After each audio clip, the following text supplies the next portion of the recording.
Electric power steering racks are increasingly common on vehicles these days.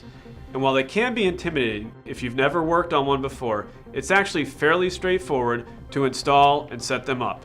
In this edition of Inside the Brands, I'll share some tips.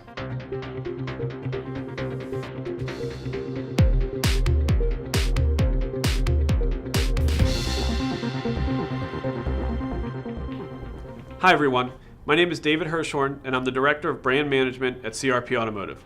As I mentioned in the intro, today I'm going to walk through some tips that should give you more confidence when working on electric power steering or EPS racks. I think the main thing to keep in mind is that you can do it.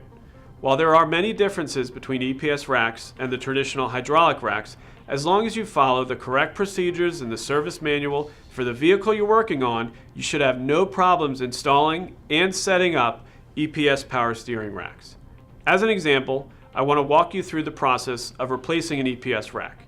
In this case, a Ford Transit Connect rack. Ford requires what's called a PMI, or Programmable Module Installation, basically a software reprogramming. Anyone who works on late model Fords knows this procedure well because it has to be carried out when replacing many other modules. The first step in the process is to try and download the as-built data from the rack you're removing using a J2534 tool, which most shops have. If you can't download the data due to a malfunction, you have the option to download it for free from the Motorcraft Service website using the vehicle's VIN number. At this point, you're free to remove the old rack and install the new one.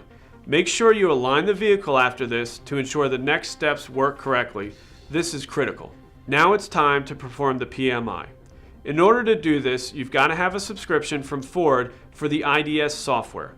It's very affordable and you can get more information on this or other OE subscriptions that are necessary to work on late model vehicles at nastaff.org. Follow the directions on the Ford IDS software to upload the as-built data to the new rack and you're good to go. As with any steering system repair, we recommend a road test to make sure everything is functioning properly. So that's just a quick overview of what it takes to install an EPS rack along with some tips. If you have a question about this video or any AAE power steering product, feel free to post it below or on the CRP Automotive Facebook page.